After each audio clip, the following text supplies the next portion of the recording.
30분으로 듣는 경세유표. 오늘 우리가 함께 읽을 책은 바로 정약용의 경세유표입니다. 자, 먼저 한 가지 질문을 드리겠습니다. 당신은 지금 이 순간 나라가 썩어가는 걸 눈앞에서 보고 있습니다. 탐관 오리들이 백성의 피를 빨아먹고 왕실은 무능하고 법은 있으나마나 하고 제도는 이미 수백 년 전에 만들어진 낡은 껍데기입니다. 당신은 그 모든 걸 바꿀 능력이 있습니다. 머릿속에 완벽한 설계도가 있습니다. 그런데 당신은 지금 유배지에 있습니다. 권력도 없고 돌아갈 날도 기약이 없습니다. 그 상황에서 당신은 어떻게 하겠습니까? 포기합니까? 체념합니까? 아니면 그 설계도를 종이에 옮깁니까? 정약용은 종이에 옮겼습니다. 아무도 읽어줄 사람이 없는 줄 알면서도, 아무도 실행해줄 사람이 없는 줄 알면서도 그는 썼습니다. 18년의 유배 기간 동안 그는 조선이라는 나라 전체를 해체하고 다시 설계했습니다. 그게 바로 경세유표입니다. 이 책은 단순한 개혁안이 아닙니다. 이 책은 한 천재가 망해가는 시스템을 향해 던진 마지막 경고입니다. 그리고 동시에 그 시스템이 왜 그 경고를 끝내 받아들이지 못했는가에 대한 처절한 기록입니다. 오늘 이 책을 읽고 나면 여러분은 한 가지 불편한 진실을 마주하게 될 겁니다. 세상은 좋은 아이디어 때문에 바뀌지 않는다는 것. 세상은 오직 권력을 가진 자가 그 아이디어를 선택했을 때만 바뀐다는 것. 그리고 그 권력을 가진 자들은 대부분 바꾸기를 원하지 않는다는 것. 이것이 경세유표가 우리에게 말하는 인류 생존의 진실입니다. 지금부터 시작합니다. 먼저 시대 배경을 짚고 넘어가야 합니다. 왜냐하면 이 책은 맥락을 빼고 읽으면 그냥 오래된 행정개혁 문서처럼 보이기 때문입니다. 하지만 맥락을 넣는 순간 이 책은 섬뜩해집니다. 18세기 말에서 19세기 초, 조선은 겉으로는 멀쩡해 보였습니다. 왕조는 유지되고 있었고, 과거 제도는 돌아가고 있었고, 유교 질서는 표면적으로는 흔들리지 않았습니다. 그런데 속을 들여다보면 완전히 다른 그림이 나옵니다. 세도 정치, 이 단어 하나로 설명이 됩니다. 안동 김씨, 풍양 조씨 같은 특정 가문들이 왕권을 사실상 장악했습니다. 왕은 있었지만 왕이 아니었습니다. 인사권, 군사권, 재정권이 전부 이 가문들 손에 들어가 있었습니다. 이걸 현대 언어로 번역하면 어떻게 될까요? 오너 일가가 경영권을 완전히 틀어쥔 재벌 구조입니다. 대표이사는 있지만 실권은 없고 모든 의사결정은 특정 가문의 입김에 따라 이루어지는 구조. 그리고 그 가문에 줄을 서지 않으면 아무리 능력이 있어도 출세할 수 없는 구조. 그 결과가 어떻게 됐을까요? 삼정의 문란, 전정, 군정, 환곡, 이 세 가지 조세 시스템이 완전히 붕괴됐습니다. 관리들은 세금을 걷어서 국가에 바치는 게 아니라 자기 주머니에 넣었습니다. 군포는 죽은 사람한테도 걷었습니다. 태어나지도 않은 아이한테도 걷었습니다. 환곡은 원래 흉년의 백성에게 곡식을 빌려주는 복지제도였는데 이게 고리대금업으로 변질됐습니다. 봄에 빌려주고 가을에 이자를 붙여서 받는데 그 이자가 원금을 초과하는 경우도 있었습니다. 백성들은 도망쳤습니다. 고향을 버리고 산으로 들어갔습니다. 그래도 관리들은 이웃에게 그 세금을 대신 내게 했습니다. 이웃도 도망치면 마을 전체가 연대 책임을 졌습니다. 이게 내부 붕괴입니다. 시스템이 시스템으로서의 기능을 완전히 잃어버린 상태, 현대 언어로 하면 완전한 거버넌스 실패입니다. 그리고 외부에서는 서양 세력이 밀려오고 있었습니다. 천주교가 들어오면서 기존 유교 질서에 균열이 생기기 시작했습니다. 정약용 자신도 천주교와 깊은 연관이 있었고 그것이 그를 유배지로 보낸 직접적인 원인 중 하나였습니다. 정리하면 이 시대는 내부적으로는 완전한 내부 붕괴 상태, 외부적으로는 전혀 다른 패러다임의 충격이 들어오는 상황이었습니다. 기존 시스템은 수명을 다했고 새로운 시스템은 아직 자리를 잡지 못했습니다. 이 틈새에서 정약용은 등장했습니다. 그는 이 상황을 보면서 이렇게 생각했습니다. 고치면 됩니다. 고칠 수 있습니다. 방법이 있습니다. 그리고 그 방법을 전부 책으로 썼습니다. 이제 정약용이라는 인물 자체를 해부해 봅시다. 정약용을 현대적 언어로 정의하면 어떻게 될까요? 그는 체제 내 개혁론자입니다. 혁명가가 아닙니다. 반역자도 아닙니다. 그는 조선이라는 시스템 자체를 부정하지 않았습니다. 오히려 그 시스템을 더 잘 작동하게 만들고 싶었습니다. 왕정을 유지하되 왕정이 제대로 기능하도록 구조를 바꾸고 싶었습니다. 이게 현대로 치면 어떤 포지션일까요? 대기업 내부에서 경영 혁신을 주장하는 임원입니다. 회사를 없애자는 게 아니라 회사가 제대로 돌아가게 시스템을 바꾸자고 주장하는 사람. 그런데 그 임원이 오너 일가와 갈등을 빚어서 한직으로 밀려난 상황, 아니 아예 회사에서 쫓겨난 상황. 정약용은 1762년에 태어났습니다. 그는 어린 시절부터 비범했습니다. 22세에 과거에 합격했고 정조의 총애를 받아 빠르게 출세했습니다. 정조는 그를 단순한 신하로 본 게 아니었습니다. 정조는 그를 자신의 개혁 프로젝트를 실행할 파트너로 봤습니다. 정조 시대는 조선 후기의 마지막 황금기였습니다. 정조는 규장각을 만들어 인재를 모았고 수원 화성을 건설했으며 탕평책으로 당파 싸움을 누르려 했습니다. 정약용은 이 모든 프로젝트에 깊숙이 관여했습니다. 수원 화성 설계에도 참여했고 거중기를 발명해서 공사 비용을 획기적으로 줄였습니다. 그는 단순한 학자가 아니라 실용주의 엔지니어이기도 했습니다. 그런데 1800년 정조가 갑자기 죽었습니다. 이 순간이 결정적이었습니다. 정조의 죽음은 단순한 한 왕의 죽음이 아니었습니다. 그것은 조선 개혁 프로젝트의 완전한 종료를 의미했습니다. 정조를 등에 업고 권력을 유지하던 개혁 세력은 하루아침에 적이 됐습니다. 순조가 11살의 나이로 즉위하면서 정순왕후가 수렴청정을 했고 노론벽파가 권력을 장악했습니다. 그리고 신유박해가 터졌습니다. 1801년 천주교 신자들에 대한 대대적인 탄압이 시작됐습니다. 정약용의 형 정약종은 처형됐습니다. 또 다른 형 정약전은 흑산도로 유배됐습니다. 그리고 정약용은 강진으로 유배됐습니다. 40세, 그의 나이 40세에 모든 것이 끝났습니다. 여기서 잠깐 멈춰야 합니다. 이 순간의 정약용의 심리 상태를 상상해 보십시오. 그는 평생을 준비했습니다. 공부했고 실력을 쌓았고 왕의 신임을 얻었습니다. 그는 이미 그림을 그리고 있었을 겁니다. 자신이 조선을 어떻게 바꿀 것인지, 어떤 제도를 만들고 어떤 법을 고치고 어떤 구조를 설계할 것인지. 그런데 그 모든 게 한순간에 무너졌습니다. 권력의 교체.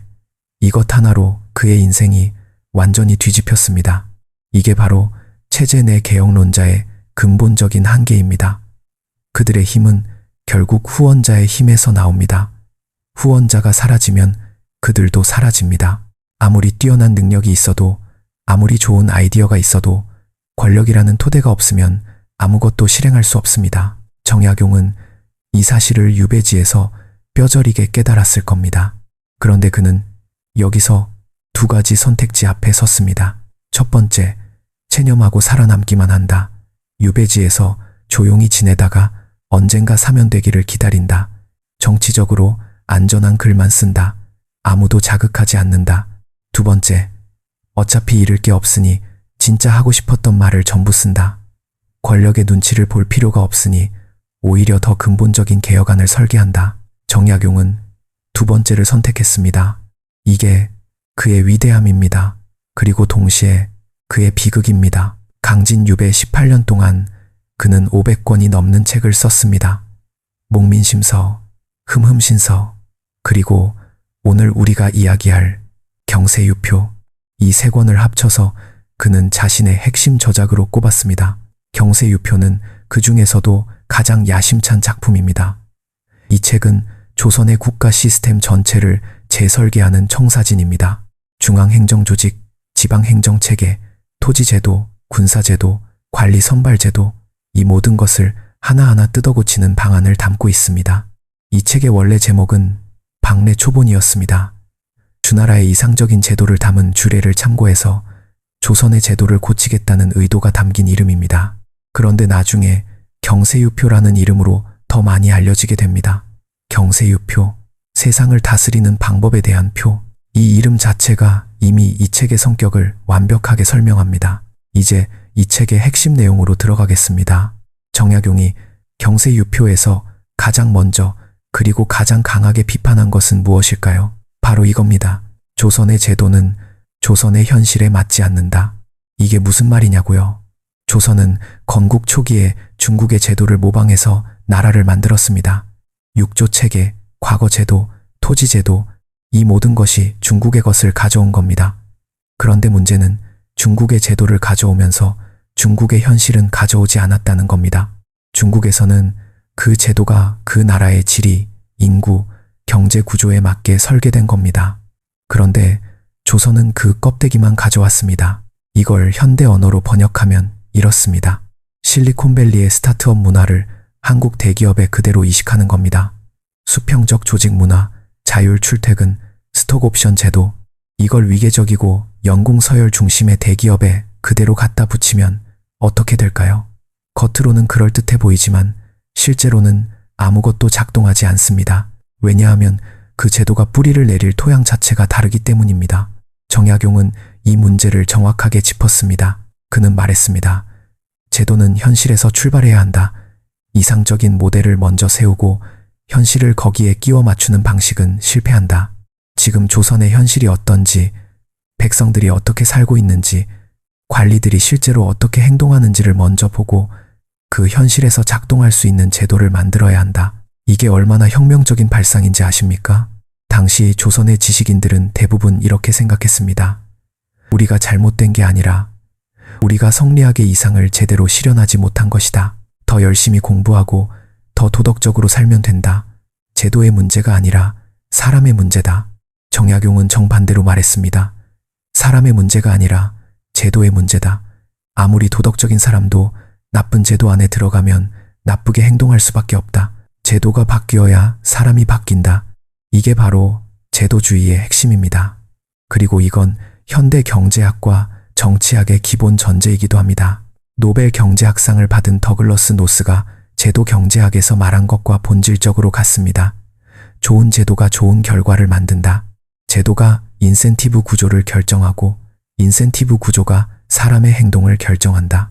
정약용은 18세기에 이걸 알고 있었습니다. 이제 경세유표의 핵심 개혁안들을 하나씩 살펴보겠습니다. 첫 번째는 토지제도 개혁입니다. 조선의 토지 문제는 한마디로 이렇게 정리됩니다. 땅이 없는 사람들이 너무 많고 땅이 있는 사람들은 너무 많이 가지고 있다. 이건 단순한 빈부격차의 문제가 아닙니다. 조선은 농업사회입니다. 땅이 없다는 건 생존 수단이 없다는 겁니다. 그리고 동시에 조세를 낼 기반도 없다는 겁니다. 그런데 국가는 땅이 없는 사람들한테도 세금을 걷었습니다. 이게 삼정의 문란의 핵심입니다. 정약용이 제안한 해결책은 여전법이었습니다. 여전법, 마을 단위로 토지를 공동 소유하고 공동으로 경작하고 수확물을 노동량에 따라 분배하는 방식입니다. 이걸 듣는 순간 많은 분들이 이렇게 생각하실 겁니다. 이거 공산주의 아닌가? 아닙니다. 정확히는 다릅니다. 공산주의는 국가가 생산수단을 소유합니다. 정약용의 여전법은 마을 공동체가 소유합니다. 이건 훨씬 더 작은 단위의 공동 소유입니다. 그리고 분배 기준이 노동량이라는 점에서 오히려 자본주의적 논리에 가깝습니다.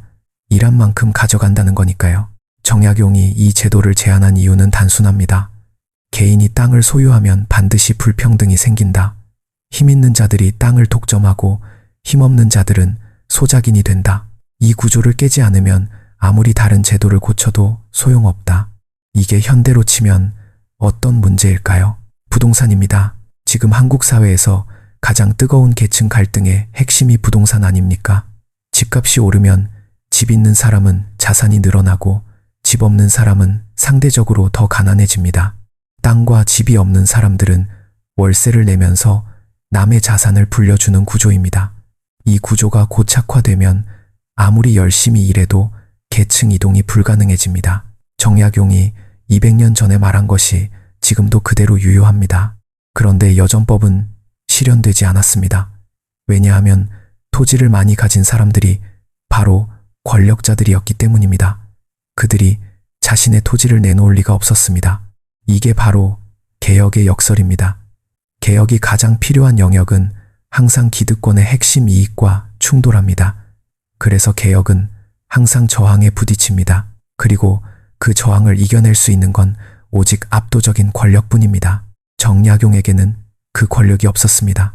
두 번째 핵심 개혁안은 관리제도 개혁입니다. 조선의 관리 선발제도, 즉 과거 제도는 원래 능력 중심의 공정한 제도였습니다. 신분에 관계없이 시험을 잘 보면 관리가 될 수 있는 제도, 이론적으로는 완벽한 메리토크라시입니다. 그런데 현실은 어땠을까요? 과거 시험을 준비하려면 수십 년의 공부가 필요했습니다. 그 공부를 하려면 먹고 살 걱정이 없어야 했습니다. 먹고 살 걱정이 없으려면 집안이 부유해야 했습니다. 그리고 시험 내용은 한자로 된 유교 경전이었는데 이걸 제대로 배우려면 좋은 스승이 있어야 했습니다. 좋은 스승은 돈이 있는 집안의 아이들에게만 접근 가능했습니다. 결국 과거 제도는 능력 중심처럼 보이지만 실제로는 계층 재생산 도구였습니다. 이게 지금 한국 사회의 교육 문제와 얼마나 닮았습니까? 수능은 공정한 시험입니다. 누구에게나 똑같은 문제가 주어집니다. 그런데 그 시험을 준비하는 과정은 공정하지 않습니다. 강남 학원가에서 수천만 원을 들여 준비한 학생과 지방의 작은 학교에서 혼자 공부한 학생이 같은 시험을 봅니다. 시험 자체는 공정하지만 시험을 준비하는 환경은 극도로 불공정합니다. 정약용은 이 문제를 정확하게 봤습니다. 그가 제안한 해결책은 두 가지였습니다. 첫째, 과거 시험의 내용을 바꿔야 한다. 암기 중심의 유교 경전 시험에서 실용적인 능력을 평가하는 시험으로 바꿔야 한다. 농업, 공업, 상업, 군사, 의학 이런 실용적인 분야의 전문가들을 뽑아야 한다. 둘째, 추천 제도를 보완해야 한다. 시험만으로는 사람의 진짜 능력을 알 수 없다. 지방 관리들이 능력 있는 인재를 직접 추천하는 제도를 만들어야 한다. 단, 이 추천 제도가 연줄 채용으로 변질되지 않도록 추천자에게 연대 책임을 지워야 한다. 추천한 사람이 잘못하면 추천자도 처벌받는 구조, 이게 얼마나 현대적인 발상입니까? 지금 기업들이 채용 방식을 바꾸고 있습니다. 스펙 중심에서 직무 능력 중심으로, 필기 시험에서 프로젝트 과제와 인터뷰로 추천 채용 시스템을 도입하되 추천자에게 책임을 지우는 방식으로 정약용이 200년 전에 이미 이 방향을 제시했습니다. 세 번째 핵심 개혁안은 지방행정개혁입니다. 이 부분이 가장 중요합니다. 왜냐하면 조선의 실질적인 문제가 대부분 지방행정에서 발생했기 때문입니다. 조선의 지방행정 구조를 살펴봅시다. 지방관은 중앙에서 파견됩니다. 그는 그 지역 출신이 아닙니다. 임기는 보통 2년에서 3년입니다. 임기가 끝나면 다른 곳으로 갑니다. 그리고 그 밑에 있는 아전들, 즉 실무를 담당하는 하급 관리들은 그 지역 출신으로 세습적으로 그 자리를 유지합니다. 이 구조가 어떤 문제를 만드는지 보이십니까? 지방관은 임기가 짧으니 장기적인 관점에서 그 지역을 위해 일할 인센티브가 없습니다. 오히려 임기 동안 최대한 많이 긁어 모아서 중앙으로 돌아갈 자금을 마련해야 합니다. 왜냐하면 중앙에서 다음 자리를 얻으려면 뇌물이 필요하기 때문입니다. 반면 아전들은 그 지역에 평생 있습니다. 그들은 지방관이 바뀌어도 자신들은 남습니다. 그래서 그들이 실질적인 행정을 장악합니다. 그런데 아전들의 급여는 거의 없었습니다. 그들은 백성들에게서 비공식적으로 돈을 뜯어내는 방식으로 생계를 유지했습니다. 결과는 뻔합니다. 백성들은 위에서도 아래서도 착취당했습니다. 정약용은 이 구조를 근본적으로 바꾸려 했습니다. 그의 제안은 이렇습니다. 지방관의 임기를 늘려라. 그리고 그 지역에서 성과를 낸 지방관을 승진시키는 인센티브 구조를 만들어라. 지방관이 그 지역을 잘 다스리면 자신에게 이익이 되도록 만들어라. 그러면 지방관은 단기 착취가 아니라 장기 발전에 집중할 것이다. 그리고 아전 제도를 개혁해라. 아전들에게 제대로 된 급여를 지급해라. 그래야 그들이 백성들을 착취하지 않는다. 공식적인 보상 체계 없이 도덕성에만 의존하는 건 제도가 아니다. 이게 바로 인센티브 설계입니다. 현대 경영학에서 가장 중요한 개념 중 하나가 인센티브 구조입니다. 사람들이 어떻게 행동하는지는 그들이 어떤 인센티브를 받느냐에 달려 있습니다. 좋은 행동에 보상을 주고 나쁜 행동에 처벌을 주는 구조를 만들면 사람들은 자연스럽게 좋은 행동을 합니다. 도덕 교육보다 인센티브 설계가 훨씬 강력합니다. 정약용은 이걸 알고 있었습니다. 그는 인간의 본성에 대해 낭만적인 환상을 갖지 않았습니다. 그는 인간은 기본적으로 자신의 이익을 추구한다고 봤습니다. 그리고 그 자기 이익 추구가 공공의 이익과 일치하도록 제도를 설계해야 한다고 봤습니다. 이게 얼마나 현대적인 사고방식입니까? 이제 경세유표에서 가장 충격적인 부분으로 들어가겠습니다. 정약용은 이 책에서 단순히 제도 개혁안을 나열하는데 그치지 않았습니다. 그는 왜 이 개혁들이 실패할 수밖에 없는지도 함께 분석했습니다. 그의 분석은 냉혹합니다. 그는 말했습니다. 개혁을 막는 가장 강력한 힘은 무지가 아니라 기득권이다. 이 말의 의미를 곱씹어 보십시오. 많은 사람들이 이렇게 생각합니다. 좋은 아이디어가 있으면 세상이 바뀐다. 진실을 알면 사람들이 행동한다.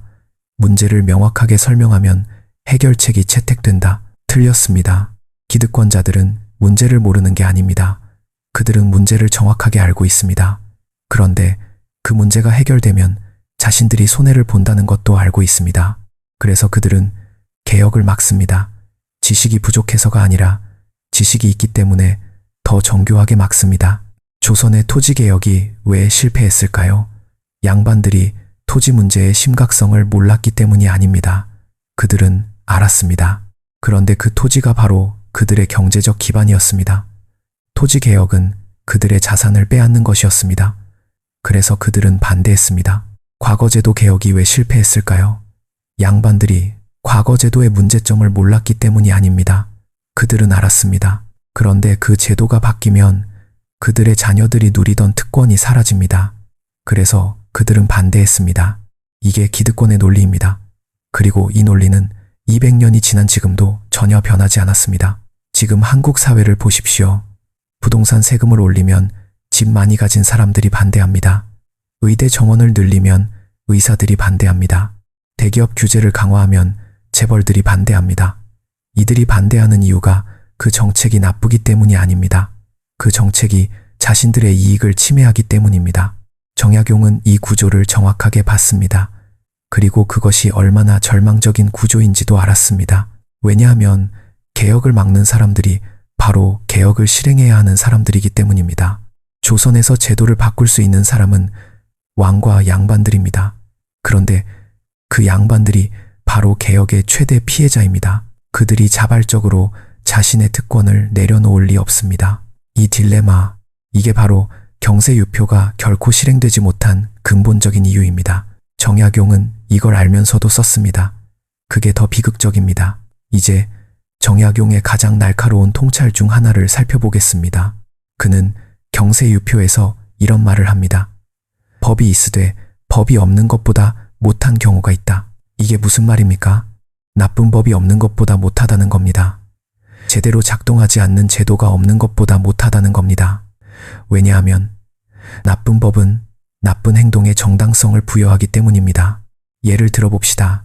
황곡제도, 원래는 좋은 제도였습니다. 흉년의 백성에게 곡식을 빌려주는 복지제도. 그런데 이게 부패하면서 고리대금업으로 변질됐습니다. 관리들이 강제로 곡식을 빌려주고 높은 이자를 받는 착취도구가 됐습니다. 그런데 이 제도가 존재하기 때문에 관리들의 착취가 합법적인 것처럼 보입니다. 제도의 껍데기 안에서 착취가 이루어지기 때문에 백성들이 저항하기도 어렵습니다. 만약 이 제도가 아예 없었다면 관리들이 직접 곡식을 빼앗는 행위는 명백한 범죄입니다. 그런데 황곡이라는 제도가 있으니 그게 합법적인 행정 행위처럼 보입니다. 이게 제도의 역설입니다. 나쁜 제도는 나쁜 행동을 합법화합니다. 이걸 현대 언어로 번역하면 어떻게 될까요? 기업의 성과 평가 제도를 생각해 보십시오. 단기 실적 중심의 성과 평가 제도가 있으면 관리자들은 단기 실적을 올리기 위해 장기적으로 해로운 결정을 합니다. 직원들을 갈아넣고 품질을 희생하고 미래 투자를 줄입니다. 이 모든 것이 성과 평가라는 제도 안에서 합법적으로 이루어집니다. 만약 그 제도가 없었다면 그런 행동은 무능한 경영으로 비판받았을 겁니다. 그런데 제도가 있으니 정당화됩니다. 정약용은 이 메커니즘을 정확하게 이해했습니다. 그래서 그는 말했습니다. 제도를 고치는 것만으로는 부족하다. 제도를 운영하는 사람들의 행동을 감시하는 메커니즘이 있어야 한다. 그리고 그 감시 메커니즘 자체도 감시받아야 한다. 이게 바로 현대 민주주의의 핵심 원리인 견제와 균형입니다. 권력은 반드시 남용된다. 그래서 권력을 나누고 서로 감시하게 만들어야 한다. 정약용은 이 원리를 왕정의 틀 안에서 구현하려 했습니다. 왕의 권력을 제한하자는 게 아니라 왕 아래의 관리들이 서로 감시하는 구조를 만들자는 것이었습니다. 중앙 관리가 지방을 감시하고 지방 관리들이 서로를 감시하고 백성들이 관리들을 고발할 수 있는 통로를 만들어야 한다.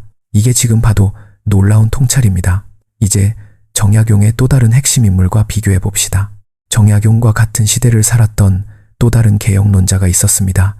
바로 박지원입니다. 박지원과 정약용, 이 두 사람은 같은 시대에 같은 문제를 보면서 전혀 다른 접근 방식을 택했습니다. 박지원은 실학자이면서 동시에 문학가였습니다. 그는 열하일기에서 청나라의 선진 문물을 소개하면서 조선이 배워야 한다고 주장했습니다. 그의 접근은 외부에서 답을 찾는 것이었습니다. 중국을 보라, 서양을 보라, 우리가 얼마나 뒤처져 있는지 보라. 반면 정약용의 접근은 내부에서 답을 찾는 것이었습니다. 우리 시스템의 문제가 무엇인지 정확하게 진단하고 그 문제를 고치는 구체적인 방법을 제시하자. 이 두 가지 접근 방식을 현대 언어로 번역하면 이렇습니다. 박지원은 벤치마킹 전략가입니다. 잘하는 곳을 보고 배우자, 베스트 프랙티스를 가져오자. 정약용은 내부 컨설턴트입니다. 우리 조직의 문제를 정확하게 진단하고 우리 상황에 맞는 해결책을 만들자. 어느 쪽이 더 옳을까요? 둘 다 필요합니다. 그런데 중요한 건 우선순위입니다. 내부 시스템이 완전히 망가진 상태에서 외부에 좋은 것을 가져와 봤자 소용없습니다. 썩은 토양에 좋은 씨앗을 심어도 자라지 않습니다. 정약용은 이 점을 알았습니다. 그래서 그는 외부를 보기 전에 내부를 먼저 고치자고 했습니다. 그런데 여기서 아이러니가 있습니다. 정약용 자신이 서양 문물, 특히 천주교를 통해 들어온 서양 사상의 영향을 받았습니다. 그는 서양의 과학기술을 적극적으로 수용했고 서양의 지식을 통해 조선의 문제를 새로운 시각으로 볼 수 있었습니다. 그러면서도 그는 외부의 것을 그대로 이식하는 것이 아니라 조선의 현실에 맞게 재설계해야 한다고 주장했습니다. 이게 바로 창조적 수용입니다. 외부의 것을 받아들이되 그것을 자신의 맥락에서 재해석하고 재설계하는 것. 이게 지금 한국 기업들이 글로벌 스탠더드를 도입할 때 가장 어려워하는 부분이기도 합니다. 그냥 가져오면 안 됩니다. 우리 상황에 맞게 바꿔야 합니다. 그런데 바꾸는 과정에서 핵심 원리를 잃어버리면 안 됩니다. 이 균형을 잡는 게 정말 어렵습니다. 정약용은 그 균형을 잡는 방법을 알고 있었습니다. 이제 경세유표에서 가장 현대적으로 느껴지는 부분을 이야기해 보겠습니다. 정약용은 이 책에서 국가의 역할에 대해 매우 명확한 입장을 밝힙니다. 그는 말합니다. 국가는 백성을 위해 존재한다. 백성이 국가를 위해 존재하는 게 아니다. 이 명제가 지금 들으면 당연해 보입니다. 그런데 당시 조선의 현실에서는 혁명적인 발언이었습니다. 당시 조선의 지배 논리는 이랬습니다. 백성은 국가를 위해 세금을 내고 군역을 지고 노역을 제공해야 한다. 국가가 백성을 위해 무언가를 해주는 것은 시혜이지 의무가 아니다. 정약용은 이것을 뒤집었습니다. 국가가 백성에게 세금을 받는 것은 그 대가로 백성을 보호하고 복지를 제공하기 때문이다. 국가가 그 의무를 다하지 않으면 백성은 세금을 낼 의무가 없다. 이게 사회계약론입니다. 로크, 루소, 홉스가 말한 사회계약론과 본질적으로 같습니다. 정약용이 이들의 책을 직접 읽었는지는 확실하지 않습니다. 그런데 그는 독자적으로 같은 결론에 도달했습니다. 이게 얼마나 놀라운 일입니까? 동양과 서양이 서로 독립적으로 같은 진리에 도달했습니다. 왜냐하면 그 진리가 진리이기 때문입니다. 국가와 백성의 관계는 계약 관계다. 국가는 의무를 다해야 한다. 그렇지 않으면 그 국가는 정당성을 잃는다. 정약용은 이 원리에서 출발해서 구체적인 제도 설계로 나아갔습니다. 국가가 백성을 위해 존재한다면 국가의 제도는 백성의 삶을 실질적으로 개선해야 한다. 추상적인 도덕 원리가 아니라 구체적인 삶의 질 향상이 제도의 목표가 되어야 한다. 이게 바로 실학의 핵심입니다. 실용적인 학문, 실제로 도움이 되는 지식, 현실에서 작동하는 제도. 정약용은 이 원리를 가장 철저하게 실천한 학자였습니다. 이제 경세유표의 또 다른 핵심 주제인 군사제도 개혁을 살펴보겠습니다. 조선의 군사제도는 완전히 붕괴 상태였습니다. 군포라는 세금이 있었는데 이게 원래는 군역을 대신하는 세금이었습니다. 군대에 가는 대신 포를 내는 것이었습니다. 그런데 이게 어떻게 됐을까요? 죽은 사람도 군포를 냈습니다. 태어나지 않은 아이도 군포를 냈습니다. 도망간 이웃의 군포를 남은 이웃이 냈습니다. 군포를 낼 수 없으면 관리들이 집에 있는 물건을 가져갔습니다. 소를 가져갔습니다. 농기구를 가져갔습니다. 그리고 실제로 군대는 어떻게 됐을까요? 군대가 없었습니다. 군포는 거치는데 군사는 없었습니다. 군사 명단에는 수천 명이 적혀 있지만 실제로 훈련을 받는 사람은 거의 없었습니다. 이게 조선 군사제도의 실상이었습니다. 정약용은 이 문제를 해결하기 위해 근본적인 개혁을 제안했습니다. 그의 핵심 주장은 이렇습니다. 군역은 모든 성인 남성이 져야 한다. 양반이든 평민이든 예외가 없다. 그리고 군역을 지는 대신 그에 상응하는 보상을 국가가 제공해야 한다. 이게 얼마나 파격적인 발상인지 아십니까? 당시 양반들은 군역을 지지 않았습니다. 그게 양반의 특권 중 하나였습니다. 그런데 정약용은 양반도 군역을 져야 한다고 했습니다. 이건 단순한 군사제도 개혁이 아닙니다. 이건 신분제도에 대한 도전입니다. 양반과 평민이 같은 의무를 진다는 것은 그들이 같은 시민이라는 것을 의미합니다. 이게 근대 시민 개념의 맹하입니다. 정약용이 조선의 신분제도를 완전히 부정한 것은 아닙니다. 그는 여전히 왕정의 틀 안에서 생각했습니다. 그런데 그의 사유는 분명히 신분제도의 경계를 흔들고 있었습니다. 이 부분이 기득권자들에게 가장 위협적으로 느껴졌을 겁니다. 토지개혁은 경제적 이익의 문제입니다. 그런데 신분제도에 대한 도전은 존재 자체에 대한 위협입니다. 양반들에게 양반이라는 정체성을 빼앗는 것은 그들의 세계관 전체를 무너뜨리는 것이었습니다. 이게 바로 급진적 개혁이 항상 극렬한 저항을 받는 이유입니다. 경제적 이익만 건드리면 그나마 협상이 가능합니다. 그런데 정체성과 존재 가치를 건드리면 협상이 불가능해집니다. 정약용은 이 선을 넘었습니다. 그리고 그 결과로 그는 평생 유배지에서 살았습니다. 이제 경세유표에서 가장 감동적인 부분을 이야기해 보겠습니다. 이 책의 서문에서 정약용은 이런 말을 합니다. 나는 지금 유배지에 있다. 이 책이 실행될 가능성이 없다는 것을 안다. 그러나 나는 쓴다. 왜냐하면 언젠가 누군가가 이 책을 읽고 이 나라를 고칠 수 있기를 바라기 때문이다. 이 문장을 읽으면 마음이 먹먹해집니다. 그는 알고 있었습니다. 자신이 쓴 것이 자신의 생전에 실행되지 않을 것을, 아마도 자신이 죽고 나서도 오랫동안 실행되지 않을 것을. 그럼에도 불구하고 그는 썼습니다. 이게 무엇입니까? 이게 바로 지식인의 사명감입니다. 당장의 결과가 없어도 진실을 말해야 한다는 의무감, 권력이 없어도 옳은 것을 기록해야 한다는 책임감. 그런데 동시에 이게 얼마나 슬픈 일입니까? 한 천재가 18년 동안 유배지에서 나라를 고칠 방법을 연구하고 썼습니다. 그 방법이 옳았습니다. 그 분석이 정확했습니다. 그런데 아무도 실행하지 않았습니다. 조선은 결국 망했습니다. 정약용이 경고한 그대로 망했습니다. 내부 부패로 무너지고 외부 세력에 의해 짓밟혔습니다. 만약 정약용의 개혁안이 실행됐다면 어떻게 됐을까요? 역사의 가정은 없다고 하지만 이 질문은 너무나 강렬하게 우리를 끌어당깁니다. 아마 달랐을 겁니다. 완전히 달랐을 겁니다. 그런데 그렇게 되지 않았습니다. 왜냐하면 세상은 좋은 아이디어 때문에 바뀌지 않기 때문입니다. 세상은 권력을 가진 자가 그 아이디어를 선택했을 때만 바뀝니다. 그리고 권력을 가진 자들은 자신의 이익을 지키기 위해 변화를 거부했습니다. 이게 역사의 비극입니다. 이게 인간 사회의 비극입니다. 이제 경세유표를 현대 한국 사회에 비추어 보겠습니다. 정약용이 지금 살아있다면 그는 무엇을 쓸까요? 아마 이런 것들을 쓸 겁니다. 부동산 공화국, 수도권에 자산이 집중되고 지방은 소멸하고 있습니다. 집값은 일반 직장인이 평생 일해도 살 수 없는 수준이 됐습니다. 이게 토지 독점의 현대판입니다. 교육 불평등, 부모의 경제력이 자녀의 교육 수준을 결정하고 교육 수준이 직업을 결정하고 직업이 경제력을 결정합니다. 이 순환이 계층을 고착화시킵니다. 이게 과거 제도의 현대판입니다. 관료 시스템의 부패, 공직자들이 국민을 위해 일하는 게 아니라 자신의 이익을 위해 일합니다.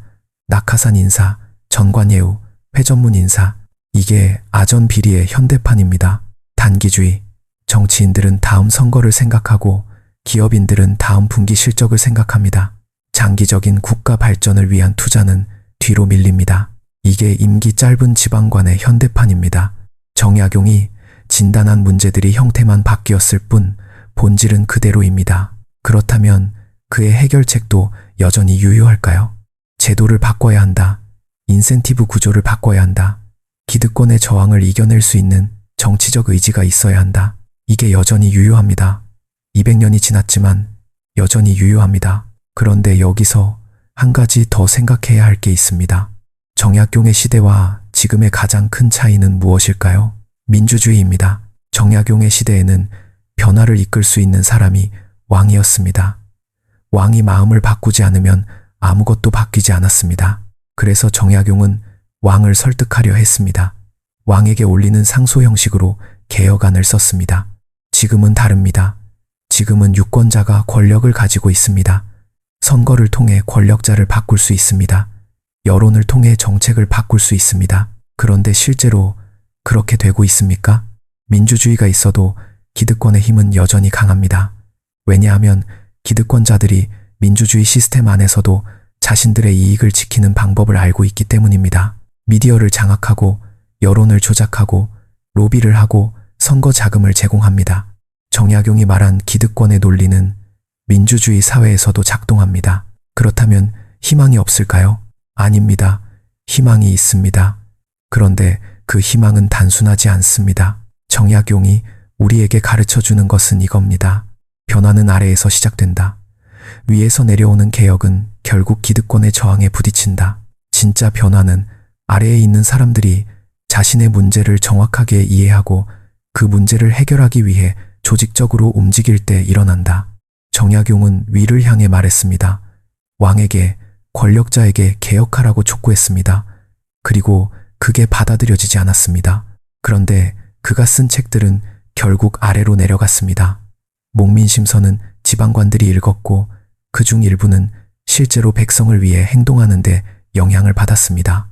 경세유표는 후대의 개혁론자들에게 영향을 미쳤습니다.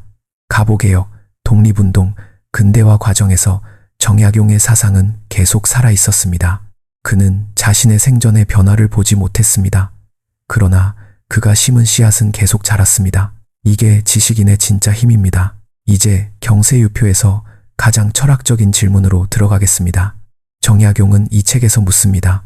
좋은 나라란 무엇인가? 그의 답은 이렇습니다. 좋은 나라는 백성이 굶지 않는 나라다. 좋은 나라는 억울한 사람이 없는 나라다. 좋은 나라는 능력 있는 사람이 능력을 발휘할 수 있는 나라다. 이게 얼마나 단순하고 명확합니까? 굶지 않는 것, 억울하지 않은 것, 능력을 발휘할 수 있는 것. 이 세 가지. 지금 한국은 이 세 가지를 달성했을까요? 첫 번째, 굶지 않는 것. 한국은 절대적 빈곤의 문제는 상당 부분 해결했습니다. 그런데 상대적 빈곤, 즉 불평등의 문제는 여전히 심각합니다. 먹고는 살지만 존엄하게 살 수 있는가의 문제는 아직 해결되지 않았습니다. 두 번째, 억울하지 않은 것. 법 앞에 평등하다고 하지만 돈 있는 사람과 없는 사람이 같은 법 앞에 서는 건 아닙니다. 좋은 변호사를 살 수 있는 사람과 국선 변호인에 의존해야 하는 사람이 같은 결과를 받지는 않습니다. 세 번째, 능력을 발휘할 수 있는 것. 어떤 집안에서 태어났느냐가 여전히 인생의 출발선을 결정합니다. 부모의 학력, 직업, 경제력이 자녀의 미래에 결정적인 영향을 미칩니다. 정약용이 200년 전에 꿈꿨던 나라, 우리는 아직 거기에 도달하지 못했습니다. 이게 슬프면서도 동시에 우리를 자극하는 사실입니다. 이제 정약용과 그의 시대를 살았던 또 다른 인물을 살펴보겠습니다. 정약용의 형 정약전을 이야기해야 합니다. 정약전은 흑산도로 유배됐습니다. 그는 그 섬에서 자산어보를 썼습니다. 흑산도 주변의 물고기와 해양 생물에 대한 백과사전입니다. 정약전과 정약용, 이 두 형제는 같은 운명을 겪었지만 전혀 다른 방향으로 나아갔습니다. 정약용은 거대한 시스템을 고치려 했습니다. 국가 전체를 재설계하려 했습니다. 그의 시선은 항상 위를 향했습니다. 왕, 제도, 법, 시스템, 정약전은 눈앞에 있는 것을 관찰했습니다. 흑산도의 물고기, 그 섬에 사는 사람들, 그들의 삶, 그의 시선은 아래를 향했습니다. 구체적이고 작고 눈에 보이는 것, 이 두 가지 접근 방식 중 어느 것이 더 가치 있을까요? 이건 정답이 없는 질문입니다. 그런데 흥미로운 점은 결과적으로 자산어보는 지금도 한국해양생물학의 귀중한 자료로 활용됩니다. 실제로 사람들의 삶에 구체적인 도움을 주고 있습니다. 반면 경세유표는 당시에는 실행되지 않았지만 사상적으로 더 큰 영향을 미쳤습니다. 이 두 형제는 지식인이 할 수 있는 두 가지 역할을 각각 보여줍니다. 하나는 거대한 구조를 바꾸려는 시도, 또 하나는 눈앞의 현실을 정확하게 기록하는 것. 어느 쪽이 더 중요하다고 할 수 없습니다. 둘 다 필요합니다. 그리고 둘 다 그 나름의 방식으로 세상을 바꿉니다. 이제 경세유표의 또 다른 중요한 측면을 살펴보겠습니다. 정약용은 이 책에서 상업과 공업에 대한 전향적인 시각을 보여줍니다. 조선은 농업 국가였습니다. 유교 이념에 따라 농업을 가장 중요하게 여겼고 상업과 공업은 천시했습니다. 상인은 생산하지 않고 유통만 한다는 이유로 낮게 받습니다. 장인은 물건을 만들지만 지식이 없다는 이유로 낮게 받습니다. 그 결과가 어떻게 됐을까요? 조선은 경제적으로 발전하지 못했습니다. 상업 자본이 축적되지 않았고 기술이 발전하지 않았습니다. 정약용은 이 문제를 정확하게 봤습니다. 그는 말했습니다. 상업과 공업도 중요하다. 나라가 부유해지려면 농업만으로는 부족하다. 상업이 발전해야 하고 기술이 발전해야 한다. 이게 당시로서는 매우 급진적인 주장이었습니다. 유교 이념에 정면으로 도전하는 것이었으니까요. 그런데 이게 얼마나 정확한 진단입니까? 조선이 망한 이유 중 하나가 바로 이것이었습니다. 상업과 공업을 천시하는 동안 일본은 메이지 유신을 통해 산업화를 이루었습니다. 조선이 농업사회에 머물러 있는 동안 일본은 공업국가로 변신했습니다. 그 결과가 식민지였습니다. 정약용이 경고한 것이 그대로 현실이 됐습니다. 이제 경세유표의 가장 핵심적인 메시지를 정리해 보겠습니다. 정약용이 이 책 전체를 통해 말하는 것은 결국 하나입니다. 시스템이 사람을 만든다. 나쁜 시스템 안에서는 좋은 사람도 나쁘게 행동한다. 좋은 시스템 안에서는 평범한 사람도 좋은 결과를 만든다. 그러므로 사람을 탓하기 전에 시스템을 바꿔야 한다. 이게 현대 경영학, 사회학, 경제학의 핵심 명제와 정확하게 일치합니다. 그런데 이 명제에는 무서운 함의가 있습니다. 만약 시스템이 사람을 만든다면 나쁜 시스템을 만든 사람들은 그 시스템이 만들어내는 모든 나쁜 결과에 대해 책임이 있습니다. 조선의 삼정의 문란, 관리들이 백성을 착취한 것. 이게 관리 개인의 도덕적 문제가 아니라 시스템의 문제라면 그 시스템을 설계하고 유지한 사람들이 책임을 져야 합니다. 그리고 그 사람들은 왕과 양반들이었습니다. 정약용은 이 결론을 직접적으로 말하지는 않았습니다. 그는 왕정의 틀 안에서 생각했고 왕의 권위를 부정하지 않았습니다. 그러나 그의 논리를 끝까지 따라가면 이 결론에 도달합니다. 이게 그의 사상의 폭발적인 잠재력이었습니다. 그리고 동시에 그가 위험인물로 여겨진 이유였습니다. 이제 유배지에서의 정약용의 삶을 좀 더 구체적으로 살펴보겠습니다. 강진, 전라남도의 작은 마을, 정약용은 여기서 18년을 살았습니다. 처음에는 정말 힘들었습니다. 그는 죄인이었습니다. 마을 사람들은 그를 경계했습니다. 그와 가까이 지내면 자신들도 위험해질 수 있었으니까요. 그는 마을 주막의 작은 방에서 지냈습니다. 그런데 시간이 지나면서 변화가 생겼습니다. 그는 제자들을 가르치기 시작했습니다. 지역 청년들이 그에게 배우러 왔습니다. 그는 가르치면서 동시에 연구했습니다. 연구하면서 동시에 썼습니다. 이게 정약용의 또 다른 위대함입니다. 그는 자신의 불행을 생산성으로 전환했습니다. 많은 사람들이 역경을 만나면 무너집니다. 체념하거나 분노하거나 자기 연민에 빠집니다. 정약용도 처음에는 그랬을 겁니다. 그는 인간이었으니까요. 그런데 그는 결국 그 역경을 자신의 가장 위대한 작품들을 만드는 에너지로 전환했습니다. 유배지가 없었다면 경세유표도 없었을 겁니다. 권력의 중심에 있었다면 그는 정치적 계산을 해야 했을 겁니다. 어디까지 말할 수 있고 어디서 멈춰야 하는지를 계산해야 했을 겁니다. 그런데 유배지에서는 그런 계산이 필요 없었습니다. 이미 잃을 것을 다 잃었으니까요. 그래서 그는 자신이 진짜 하고 싶은 말을 전부 쓸 수 있었습니다. 역설적으로 그의 가장 자유로운 시간이 유배 기간이었습니다. 이게 인생의 아이러니입니다. 때로는 모든 것을 잃어야 진짜 자유를 얻습니다. 이 이야기를 들으면서 지금 어떤 생각이 드십니까? 지금 여러분이 처한 상황을 생각해 보십시오. 직장에서 억울한 일을 당했습니까? 열심히 일했지만 인정받지 못했습니까? 좋은 아이디어가 있는데 누구도 들어주지 않습니까? 시스템이 잘못됐다는 걸 알지만 혼자서는 바꿀 수 없다는 무력감을 느낍니까? 정약용도 그랬습니다. 그런데 그는 무력감 속에서도 썼습니다. 언젠가 누군가가 읽을 것이라는 믿음으로 그 믿음이 옳았습니다. 200년이 지난 지금 우리가 그의 책을 읽고 있습니다. 이게 장기적 사고의 힘입니다. 단기적으로는 아무것도 바뀌지 않는 것처럼 보입니다. 그런데 장기적으로 보면 진실은 반드시 살아남습니다. 좋은 아이디어는 반드시 누군가에게 닿습니다. 물론 이게 위안이 되기에는 너무 막연하다고 느낄 수 있습니다. 나는 지금 당장 바꾸고 싶다고 200년 후를 기다릴 수 없다고. 맞습니다. 그래서 정약용의 이야기는 희망이기도 하고 비극이기도 합니다. 이제 경세유표에서 우리가 배워야 할 가장 중요한 교훈을 정리해 보겠습니다. 첫 번째 교훈, 시스템을 읽어라. 정약용의 가장 위대한 능력은 시스템을 읽는 능력이었습니다. 그는 표면적인 현상이 아니라 그 현상을 만들어내는 구조를 봤습니다. 관리들이 부패한 것은 그들이 나쁜 사람이기 때문이 아니라 부패를 유발하는 구조가 있기 때문이라는 것. 백성들이 가난한 것은 그들이 게으르기 때문이 아니라 가난을 유발하는 구조가 있기 때문이라는 것. 지금 여러분이 직면한 문제도 마찬가지입니다. 내가 왜 힘든가? 내가 문제인가? 아니면 내가 속한 시스템이 문제인가? 이 질문을 먼저 던져야 합니다.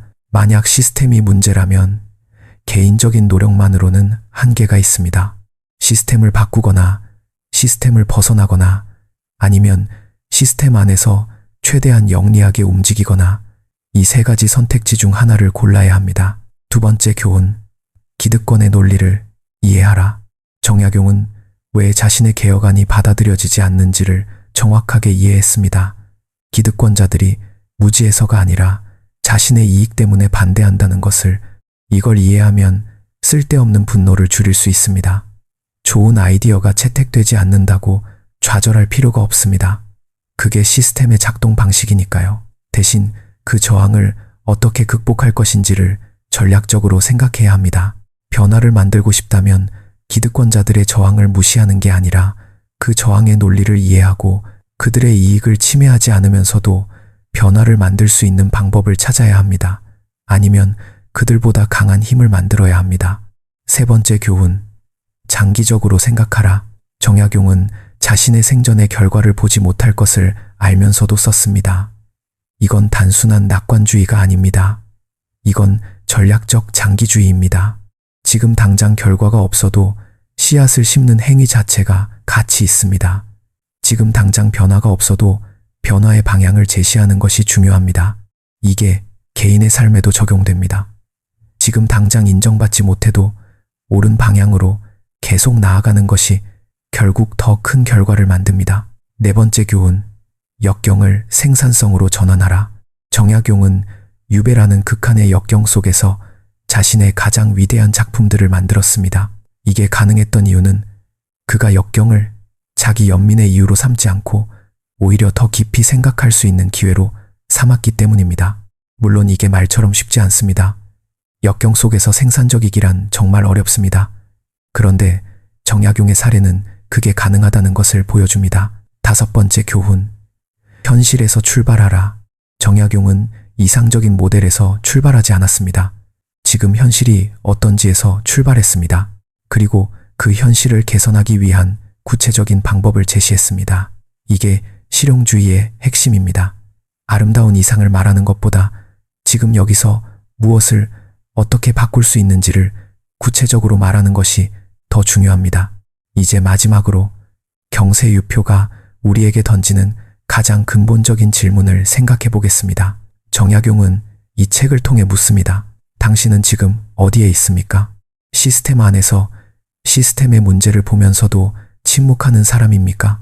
아니면 시스템의 문제를 직시하고 그것을 말하고 바꾸려는 사람입니까? 이 질문이 불편한 이유는 대부분의 사람들이 첫 번째에 속하기 때문입니다. 우리는 문제를 알고 있습니다. 부동산 불평등이 심각하다는 것을, 교육 격차가 계층을 고착화한다는 것을, 관료 시스템이 부패했다는 것을, 기업 문화가 사람을 갈아넣는다는 것을 알고 있습니다. 그런데 말하지 않습니다. 행동하지 않습니다. 왜냐하면 나 혼자서는 바꿀 수 없다고 생각하기 때문입니다. 그리고 말했다가 불이익을 당할 수 있기 때문입니다. 정약용도 그런 선택을 할 수 있었습니다. 유배지에서 조용히 지내면서 언젠가 사면되기를 기다릴 수 있었습니다. 그런데 그는 그렇게 하지 않았습니다. 그는 말했습니다. 아무도 듣지 않아도, 아무도 실행하지 않아도 그는 말했습니다. 그리고 200년이 지난 지금 우리가 그의 말을 듣고 있습니다. 이게 용기의 진짜 의미입니다. 결과를 보장받지 못한 상태에서 그럼에도 불구하고 옳은 것을 말하는 것. 경세유표는 단순한 행정개혁 문서가 아닙니다. 이 책은 한 인간이 절망적인 상황에서도 포기하지 않은 기록입니다. 세상이 자신의 말을 듣지 않아도 계속 말하는 것이 지식인의 의무라는 것을 보여주는 기록입니다. 그리고 동시에 이 책은 우리에게 경고합니다. 좋은 아이디어만으로는 세상이 바뀌지 않는다. 권력이 없으면 아무리 옳아도 실행되지 않는다. 기득권은 항상 변화에 저항한다. 그리고 그 저항은 매우 강력하다. 이 경고를 직시해야 합니다. 낭만적인 환상을 가져서는 안 됩니다. 진실을 말하면 세상이 바뀐다는 환상, 좋은 아이디어가 있으면 채택된다는 환상, 이 환상을 버려야 합니다. 대신 냉정하게 현실을 봐야 합니다. 변화를 만들려면 아이디어만으로는 부족합니다. 그 아이디어를 실행할 수 있는 힘이 필요합니다. 그 힘을 어떻게 만들 것인지를 전략적으로 생각해야 합니다. 이게 경세유표가 우리에게 가르쳐주는 냉혹한 현실입니다. 그러면서도 이 책은 우리에게 희망을 줍니다. 씨앗은 언젠가 싹튼다. 지금 당장 결과가 없어도 옳은 방향으로 나아가는 것은 의미가 있다. 한 사람의 진실한 목소리는 200년 후에도 살아있다. 이게 정약용이 우리에게 전하는 메시지입니다. 자, 이제 마무리를 해야 할 시간입니다. 경세유표를 읽고 나서 우리는 무엇을 해야 할까요? 당장 혁명을 일으키라는 게 아닙니다. 당장 모든 것을 바꾸라는 게 아닙니다. 정약용이 했던 것처럼 먼저 정확하게 보는 것부터 시작하십시오. 지금 내가 속한 시스템이 어떻게 작동하는지, 그 시스템의 문제가 무엇인지, 그 문제가 왜 지속되는지, 그것을 바꾸려면 무엇이 필요한지, 이 질문들을 스스로에게 던지십시오. 그리고 그 답을 말하십시오. 글로 쓰든 대화로 나누든 행동으로 보여주든. 정약용은 유배지에서 혼자 썼습니다. 그의 말이 지금 우리에게 닿았습니다. 당신의 말도 언젠가 누군가에게 닿을 것입니다. 그게 역사가 작동하는 방식입니다. 그게 인간이 앞으로 나아가는 방식입니다. 마지막으로 한 가지만 더 이야기하겠습니다. 정약용은 1836년에 세상을 떠났습니다. 75세였습니다. 유배에서 풀려나 고향으로 돌아온 것은 1818년이었습니다. 그는 마지막 18년을 고향에서 보냈습니다. 그가 죽던 날이 그의 회갑이었습니다. 회갑날에 태어나서 회갑날에 죽었습니다. 그는 그날 아침에도 글을 쓰고 있었다고 합니다. 마지막 순간까지 썼습니다. 이게 정약용입니다. 세상이 자신의 말을 듣지 않아도, 자신이 꿈꾼 나라가 만들어지지 않아도 그는 마지막 순간까지 썼습니다. 이게 집착입니까? 아니면 사명입니까? 저는 사명이라고 생각합니다. 자신이 해야 할 일이 무엇인지를 알고 그것을 끝까지 하는 것. 결과에 관계없이, 보상에 관계없이, 인정에 관계없이. 이게 경세유표가 우리에게 가르쳐주는 가장 깊은 교훈입니다. 시스템은 사람을 만들지만 결국 사람이 시스템을 만듭니다. 그 사람이 어떤 사람인지가 중요합니다. 정약용 같은 사람이 있었기 때문에 조선은 완전히 잊혀지지 않았습니다. 그의 책이 있었기 때문에 그 시대의 진실이 살아남았습니다. 그리고 지금 이 순간 그의 목소리가 우리에게 닿았습니다. 이게 역사의 힘입니다. 이게 글의 힘입니다. 이게 진실의 힘입니다. 경세유표를 읽는다는 것은 단순히 조선시대의 행정개혁안을 공부하는 게 아닙니다. 그것은 한 인간이 절망 속에서도 포기하지 않은 이유를 이해하는 것입니다. 그것은 시스템의 논리를 이해하고 그 논리에 맞서는 방법을 배우는 것입니다. 그것은 지금 우리가 어떤 세상에 살고 있는지, 그리고 어떤 세상을 만들어야 하는지를 생각하는 것입니다. 정약용을 읽은 사람이라면 세상이 왜 이렇게 돌아가는지를 더 깊이 이해할 수 있습니다. 그리고 그 이해가 행동의 출발점이 됩니다. 경세유표를 읽어야 하는 이유가 바로 여기에 있습니다. 세상을 바꾸고 싶다면 먼저 세상이 어떻게 작동하는지를 알아야 합니다. 그리고 정약용은 그 방법을 가장 명확하게 가르쳐 줍니다. 시스템을 읽어라. 기득권을 이해하라. 현실에서 출발하라. 장기적으로 생각하라. 그리고 끝까지 말하라. 이것이 경세유표의 메시지입니다. 이것이 정약용이 200년을 넘어 우리에게 전하는 말입니다. 읽어주셔서 감사합니다. 이 영상이 도움이 됐다면 좋아요와 구독을 눌러주세요. 그리고 댓글로 여러분이 생각하는 현대판 경세유표가 무엇인지 알려주세요. 지금 우리 사회에서 가장 시급하게 바꿔야 할 제도나 시스템이 무엇이라고 생각하십니까? 여러분의 생각을 듣고 싶습니다. 다음 영상에서 또 만나겠습니다.